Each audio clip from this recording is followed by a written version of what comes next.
ಸ್ನೇಹಿತರೆ ನಮಸ್ಕಾರ. ನಾನು ಶ್ರೀಧರ್ ಮೂರ್ತಿ, ಶ್ರೀ ಕೇಟರ್ಸ್, ಮೈಸೂರು.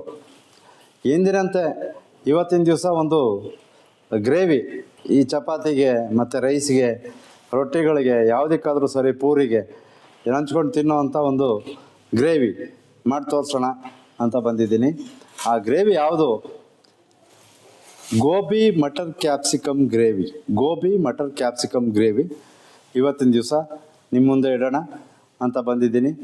ಅಧಿಕ ಸುಲಭವಾಗಿ, ಈಸಿಯಾಗಿ, ಬೇಗ ಮಾಡುವಂತಹ ಒಂದು ಗ್ರೇವಿ ಮಾಡಿ ತೋರಿಸ್ತೀನಿ.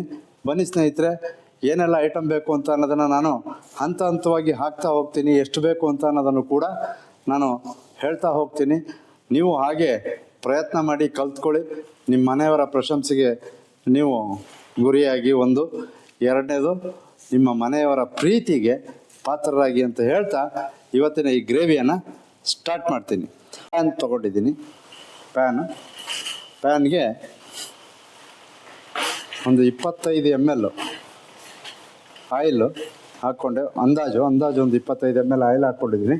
ಕಲ್ತ್ಕೋತಾ ಇರಿ, ನೀವೂ ಮಾಡಿ ನಮಗೂ ಹಾರೈಸಿ ಅಂತ ಹೇಳ್ತಾ, ಇವತ್ತು ನಿಮ್ಮ ಆಶೀರ್ವಾದದ ಜೊತೆಯಲ್ಲಿ ಬಹಳ ಒಳ್ಳೊಳ್ಳೆ ಟಿಪ್ಸ್ಗಳನ್ನ ಕೊಟ್ಟಿದ್ದೀರಿ. ಹೇಗಿತ್ತು, ಹೇಗಿದೆ, ಮಾಡಿಕೊಂಡು ನೋಡಿದ್ದೀರಿ, ಚೆನ್ನಾಗಿತ್ತು, ಚೆನ್ನಾಗಿಲ್ಲ, ಪ್ರತಿಯೊಂದನ್ನು ತಿಳಿಸಿದ್ದೀರಿ. ಚೆನ್ನಾಗಿಲ್ಲ ಅಂತ ಅನ್ನೋ ಮಾತೇ ಬಂದಿಲ್ಲ ಎಲ್ಲೂ. ಎಲ್ಲ ಕಡೆ ಭಾಳ ಚೆನ್ನಾಗಿ, ಭಾಳ ಈಸಿಯಾಗಿ ಮಾಡಿ ತೋರಿಸಿದ್ದೀರಾ ಅಂತ ಅನ್ನೋ ನಿಮ್ಮ ವಿಶ್ವಾಸದ ಪ್ರೀತಿಯನ್ನು ನನಗೆ ತೋರಿಸಿದ್ದೀರಿ. ನಾನು ನಿಮಗೆ ತುಂಬ ಕೃತಜ್ಞನಾಗಿರ್ತೇನೆ. ನೋಡಿ, ಆಯಿಲ್ ಹಾಕ್ಕೊಂಡೆ. ಆಯಿಲ್ಗೆ 1 ಸ್ಪೂನ್ ಜೀರಿಗೆ ಹಾಕಿದ್ದೀನಿ. ಜೀರಿಗೆ ಚಟಪಟ ಅನ್ನತ್ತೆ. ಅಂದ ತಕ್ಷಣ 1 ಬೌಲ್ ಈರುಳ್ಳಿ, ಅಂದರೆ ಮೀಡಿಯಮ್ ಸೈಜ್ 2 ಈರುಳ್ಳಿಯನ್ನು ತೊಗೊಂಡಿದ್ದೀನಿ. ಅದನ್ನು ಈ ಶೇಪಲ್ಲಿ ಹಚ್ಕೊಂಡಿದ್ದೀನಿ. ನೈಸಾಗಿ ಡೈಮಂಡ್ ಕಟಿಂಗ್ ಅಂತೀವಿ ಇದಕ್ಕೆ, ಹೆಚ್ಕೊಂಡಿದ್ದೀವಿ. ಇದಕ್ಕೆ ಹಾಕ್ತೀನಿ.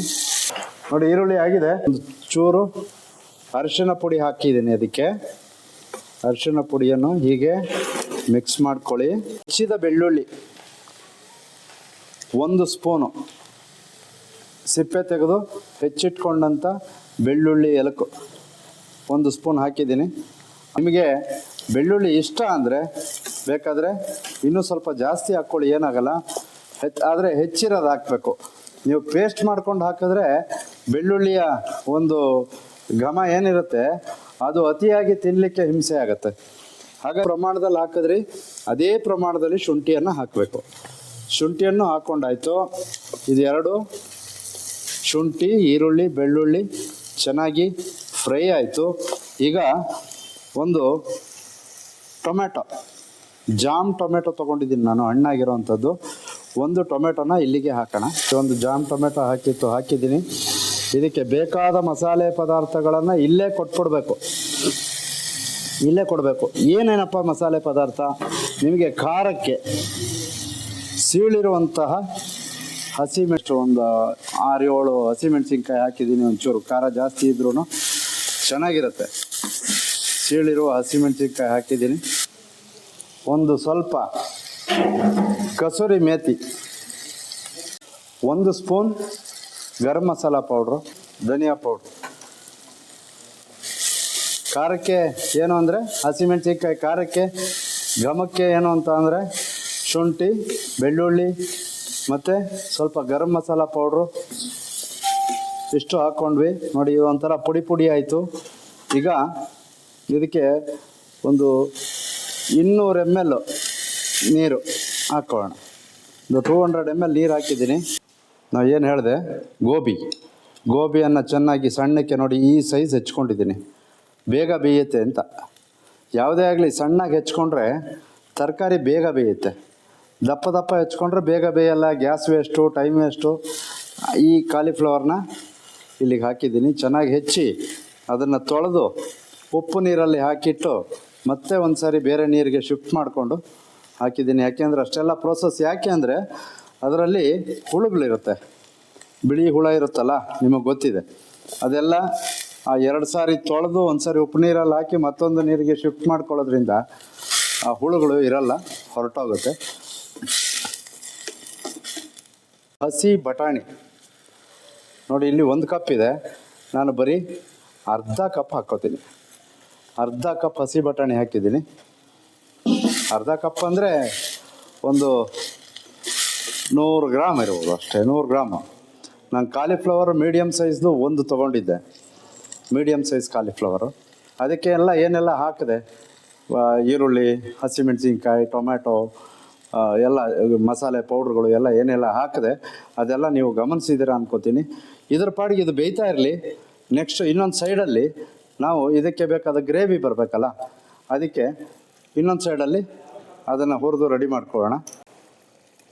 ಇದಕ್ಕೆ ಒಂದು ಸ್ವಲ್ಪ ಆಯಿಲು, ಈರುಳ್ಳಿ, ಟೊಮ್ಯಾಟೊ ಫ್ರೈ ಆಗೋದಕ್ಕೆ ಹಾಕಿದ್ದೀನಿ.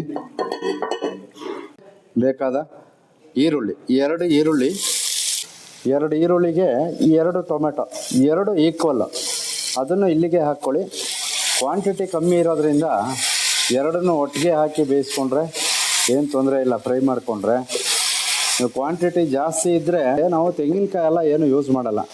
ಇದಕ್ಕೆ ಯೂಸ್ ಮಾಡೋದೇನು ಅಂತ ಅಂದರೆ ಬೇಬಿ ಗೋಡಂಬಿ ಹಾಕ್ತಾರೆ, ನಾವು ಇಡೀ ಗೋಡಂಬಿನೇ ಹಾಕ್ಕೊಳ್ಳೋಣ. ನೋಡಿ, ಇದು ಈ ಮಟ್ಟಕ್ಕೆ ನಾವು ಇದನ್ನು ಫ್ರೈ ಮಾಡ್ಕೋಬೇಕು ಚೆನ್ನಾಗಿ, ಅದರ ಹಸಕು ವಾಸನೆ ಎಲ್ಲ ಹೋಗಬೇಕು ಆ ಮಟ್ಟಕ್ಕೆ. ನೋಡಿ, ಇದಾಗಿದೆ. ಇದನ್ನು ಗ್ರೈಂಡ್ ಮಾಡ್ಕೋಬೇಕು, ಸ್ವಲ್ಪ ತಣ್ಣಗಾಗಲಿ. ಅಷ್ಟರೊಳಗಡೆ ಏನು ಮಾಡಬೇಕು ಅಂತ ಹೇಳ್ತೀನಿ. ನಾನು ಆಗಲೇ ನಿಮಗೆ ಹೆಸರು ಹೇಳಿದೆ, ಗೋಬಿ ಕ್ಯಾಪ್ಸಿಕಮ್ ಮಟರ್ ಗ್ರೇವಿ ಅಲ್ವೇ. ಮಟರ್ ಹಾಕ್ಕೊಂಡಿದೆ, ಗೋಬಿ ಹಾಕ್ಕೊಂಡಿದೆ. ಈಗ ನಾವು ಕ್ಯಾಪ್ಸಿಕಮ್ ಎಲ್ಲ ಹಾಕ್ತಾರೆ ಅಂತ ನಿಮ್ಮ ತಲೆಯಲ್ಲಿ ಒಂದು ಆಲೋಚನೆ ಹೊಳಿತಿರುತ್ತೆ ಅಲ್ವಾ. ಈ ಕ್ಯಾಪ್ಸಿಕಮ್ನ ನಾವು ಕಾಲಿಫ್ಲವರ್ ಜೊತೆನೇ ಹಾಕ್ಬಿಟ್ರೆ ಅದು ಸಿಪ್ಪೆ ಎಲ್ಲ ಬಂದಾಗಿ ಕಂಪ್ಲೀಟ್ ಬೆಂದೋಗ್ಬಿಟ್ಟು ಒಂಥರ ಪಿಚಿ ಪಿಚಿ ಆಗ್ಬಿಡುತ್ತೆ. ಸೊ ಹಾಗಾಗಿ ನಾವೇನು ಮಾಡ್ತೀವಿ, ಕ್ಯಾಪ್ಸಿಕಮ್ನ ಸಪ್ರೇಟಾಗಿ ಅದು 3/4 ಭಾಗ ಬೆಂದ ನಂತರ ಸಪ್ರೇಟಾಗಿ 1 ಸ್ಪೂನ್ ತುಪ್ಪ ಹಾಕಿ ಇರುವಂಥ ಕ್ಯಾಪ್ಸಿಕಮ್, ದಪ್ಪ ಮೆಣಸಿನ್ಕಾಯಿ ನೋಡಿ, ಇದು 2 ದಪ್ಪ ಮೆಣಸಿನ್ಕಾಯಿ ಮೀಡಿಯಮ್ ಸೈಜ್ ತೊಗೊಂಡು ಹೆಚ್ಕೊಂಡಿದ್ದೀನಿ. ಈ ಥರ ಹೆಚ್ಕೊಂಡಿದ್ದೀನಿ ನೋಡಿ, ಈ ಸೈಜ್ಗೆ ಹೆಚ್ಕೋಬೇಕು. ಆಗಲೇ ಕಾಲಿಫ್ಲವರು ನಾವು ಯಾವ ಸೈಜ್ಗೆ ಹೆಚ್ಕೊಂಡಿದ್ದೀವಿ ಅಂತ ತೋರಿಸ್ತೇನೆ ನಿಮಗೆ. ದಪ್ಪ ಮೆಣಸಿನ್ಕಾಯಿ ಕೂಡ ಅದೇ ಸೈಜಲ್ಲಿದೆ. ಇದನ್ನು ಈ ಕಾದಿರುವಂಥ ತುಪ್ಪಕ್ಕೆ ಹಾಕ್ಕೊಳ್ಳೋಣ. ತಣ್ಣಗಾಗಿರುವಂಥ ಈರುಳ್ಳಿ, ಟೊಮೆಟೊನ ಮಿಕ್ಸಿ ಮಾಡ್ಕೊಳ್ಳೋಣ. ಆಯಿತಾ ಸ್ನೇಹಿತರೆ.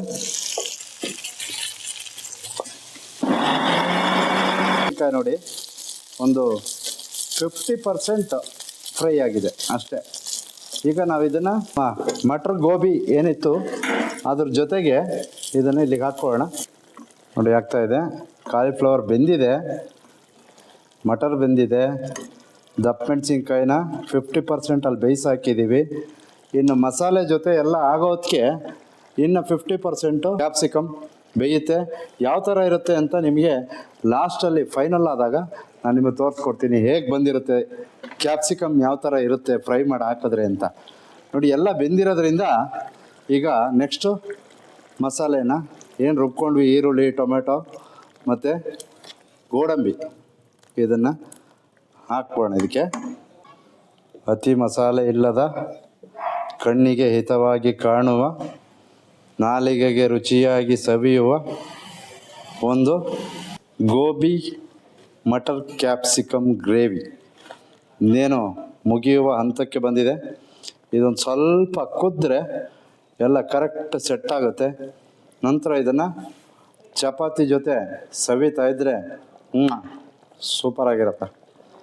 ಈ ಗ್ರೇವಿ ಬಂದಿರೋ ಕ್ವಾಲಿಟಿಗೆ ತಡೆಯೋಕ್ಕಾಗಿಲ್ಲ.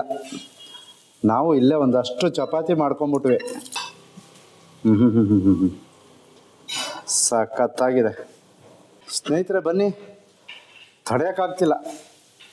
ಹಸುವು ಕೂಡ ಜಾಸ್ತಿ ಆಗೋಯ್ತು. ಈ ಗ್ರೇವಿ ಮಾಡ್ತಾ ಮಾಡ್ತಾ ಅದು ಬಂದಿರೋ ಹದಕ್ಕೆ, ಅದರ ಘಮಕ್ಕೆ ಚಪಾತಿನೂ ಮಾಡ್ಕೊಂಬಿಟ್ಟು ಇಲ್ಲೇ ತಿಂದ್ಬೋಣ ಅನ್ನೋ ಮಟ್ಟಕ್ಕೆ ನಮಗೆ ಆ ಥರ ಜಾಸ್ತಿ ಆಗ್ಬಿಟ್ಟಿದೆ. ತಿಂದ್ಬಿಡ್ತೀನಿ ರೀ. ನೀವು ಮಾಡಿ ಮನೆಯವ್ರಿಗೆ ಕೊಡಿ, ಏನಂತಾರೆ ನೋಡಿ. ಎಲ್ಲರಿಗೂ ನೀವು ಮಾಡಿರುವಂಥ ನಿಮ್ಮ ಕೈ ರುಚಿಯನ್ನು ನಿಮ್ಮ ಸ್ನೇಹಿತರು, ಬಂಧು ಬಾಂಧವರು ಸವಿಲಿ.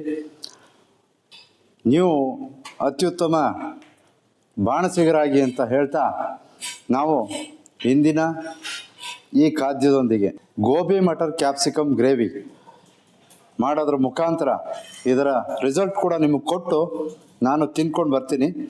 ಇವತ್ತಿಗೆ ಈ ವಿಡಿಯೋ ಮುಗಿಸ್ತಾ ಮುಂದಿನ ಸಂಚಿಕೆಯಲ್ಲಿ ಒಂದೊಳ್ಳೆ ರೆಸಿಪಿಯೊಂದಿಗೆ ನಿಮ್ಮ ಎದುರುಗಡೆ ಹಾಜರಾಗ್ತೀನಿ.